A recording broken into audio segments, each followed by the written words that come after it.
నింపుతున్నారు, కమిషన్లు తీసుకుంటున్నారు. కాబట్టే ఇవాళ మిమ్మల్ని అవినీతి చక్రవర్తి అని చెప్పి బిరుదిస్తూ ఉన్నాం. మిమ్మల్ని మేము డిమాండ్ చేస్తూ ఉన్నాం, 2 లక్షల కోట్ల అప్పు మీరు ఏం చేసిండ్రో శ్వేతపత్రం విడుదల చేయాలి. ఎట్ ఎనీ కాస్ట్ మీరు దేనికి ఎంత స్పెండ్ చేసిండ్రో రాష్ట్ర ప్రజలకు క్లియర్గా చెప్పాలి. మీ అందరికీ తెలుసు, మొన్న మనం ఒక రౌండ్ టేబుల్ సమావేశం పెట్టుకున్నాం, దానిలో డిమాండ్ చేసినాం. రేపు ప్రగతి ఎజెండా సభ ఉంది, దాంట్లో పోలవరం గురించి మాట్లాడాలని చెప్పినాం. కానీ ఆ ఎజెండాలో పోలవరం ఎత్తేసిర్రు లాస్ట్ మినిట్లో. కానీ ఇక్కడ ఉన్నటువంటి 8 మంది బీజేపీ ఎంపీలు కనీసం కుయ్యమంటలేరు, కిక్కురుమంటలేరు. మన దగ్గర భద్రాచలంలో రాముడు మునిగిపోతుంటే కూడా ఇక్కడున్న 8 మంది బీజేపీ ఎంపీలకు కనీసం చీమ కుట్టినట్టు లేదు. నిన్న కేంద్రం క్యాబినెట్ పెట్టుకున్నది, పూణేలో 3500 కోట్లు పూణే మెట్రోకి ఇచ్చింది. కానీ తెలంగాణ మెట్రోకు రూపాయి రాకున్నా ఇక్కడున్న 8 మంది బీజేపీ ఎంపీలకు కనీసం పౌరుషం కూడా లేదు, అడిగేటటువంటి ఆస్కారం కూడా వాళ్ళకి కనబడతలేదు. చాలా దారుణం ఇది. దీని మీద తప్పకుండా ఆలోచన చేయాలి. ఇంకొక విషయం మరి చెప్పి నేను ముగిస్తా.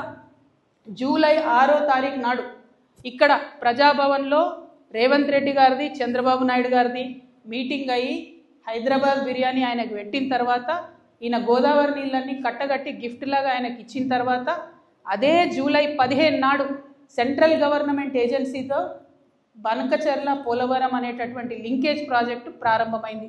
ఇది 100కి 100% వాస్తవం. ఈ విషయం మీద ఆంధ్ర ప్రాంత మేధావులు కూడా నిన్న ప్రెస్ మీట్ పెట్టిండ్రు. ఏబి వెంకటేశ్వరరావు గారు, కంబంపాటి పాపారావు గారు, అక్కినేని భవానీ ప్రసాద్ గారు, టి లక్ష్మీనారాయణ గారు, వీళ్ళందరూ కలిసి నిన్న ప్రెస్ మీట్ పెట్టి మనం తెలంగాణ వాళ్ళని చెప్పినమే వాళ్ళు చెప్తున్నారు, ఆల్రెడీ నీళ్ళు ఇచ్చే ఏరియాకే మళ్ళీ నీళ్ళు తీసుకొచ్చే ఈ ప్రాజెక్టు ఎవరి కోసం కడుతురు, ఎందుకోసం కడుతురు, కేవలం మెగా సంస్థ కోసమే కడుతున్నారు అని అన్నారు.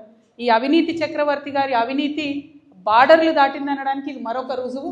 ఇక్కడ ఆయన ఒప్పుకున్నాడు, అక్కడ ప్రాజెక్టు మళ్ళా ఆయన ఫేవరెట్ సంస్థకే ఇస్తూ ఉన్నారు. ఇవన్నిటి అంశాల మీద కూడా ముఖ్యమంత్రి గారు ప్రజలకు తక్షణమే వివరణ ఇవ్వాలి. ఈ రోజు వరకు తెచ్చిన అప్పు ఎంతనో చెప్పాలి, తెచ్చినటువంటి అప్పును మీరు ఏం చేసిండ్రో కూడా డీటెయిల్గా వివరణ ఇవ్వాలని చెప్పి నేను రాష్ట్ర ప్రభుత్వాన్ని, ముఖ్యంగా ముఖ్యమంత్రి రేవంత్ రెడ్డి గారిని డిమాండ్ చేస్తూ ఉన్నాను. Thank you. జై తెలంగాణ.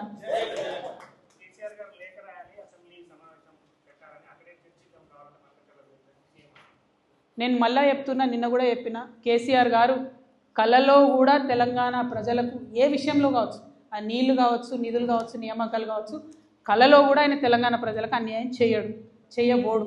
రేవంత్ రెడ్డి గారు జూలై 6వ తారీఖు చంద్రబాబు నాయుడు గారితో మీటింగ్ తర్వాతనే కొత్తగా వచ్చినటువంటి project Polavaram Banakacherla linkage project. ఆయన చాలా తెలివిగా పెద్ద ఆయన చంద్రబాబు నాయుడు గారు అనుభవజ్ఞులు కాబట్టి వారి అనుభవం అంతా ఉపయోగించి గోదావరి కావేరీ లింకేజ్ అని 90% నిధులు కేంద్ర ప్రభుత్వం నుంచి రాబట్టి వాళ్ళు బనకచెర్ల ప్రాజెక్టు కట్టుకుంటున్నారు. కానీ మన ముఖ్యమంత్రి గారు మన నీళ్లు దోపిడీకి గురవుతున్నా కూడా కనీసం మాట్లాడలేనటువంటి స్టేజ్లో మన ముఖ్యమంత్రి గారు ఉన్నారు. మరి ఆయన తొందరగా మేల్కొనాలి. అప్పుడే జూలై 2024లోనే పనులు అయితే ప్రారంభమైనాయి. ఇప్పుడు మేల్కొని మేము ఆపేస్తాం బనకచెర్లను అని చెప్పి గప్పాలు కొడుతున్నారు మంత్రులు తప్పితే చేసిందేమీ లేదు. ఇప్పటి వరకు కూడా అపెక్స్ కౌన్సిల్ మీటింగ్ అడుగుతలేరు, మోడీ గారిని ప్రశ్నిస్తలేరు.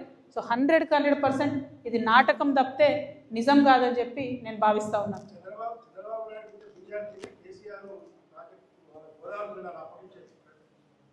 ఆంధ్ర బిర్యానీ ఎట్లుంటుందో కేసీఆర్ సార్ చెప్పిండు కదనే, మనం ఆంధ్రలో ఏం తింటాం. కానీ ఇక్కడ హైదరాబాద్లో చంద్రబాబు నాయుడు గారిది రేవంత్ రెడ్డి గారి మీటింగ్ అయిపోయిన తర్వాతనే మన కేంద్ర ప్రభుత్వ సంస్థ వాటర్ లింకేజ్ ఏదైతే ప్రాజెక్ట్ ఉంటుందో ఆ డిస్కషన్ ప్రారంభమైంది.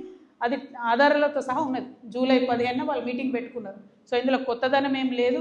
కేవలం చంద్రబాబు నాయుడు గారికి ఎదురు చెప్పలేనటువంటి ఒక అచేతన స్థితిలో మన రాష్ట్ర ముఖ్యమంత్రి గారు ఉండడం నిజంగా కూడా మన రాష్ట్ర ప్రజల యొక్క దౌర్భాగ్యం. Thank you. జై తెలంగాణ.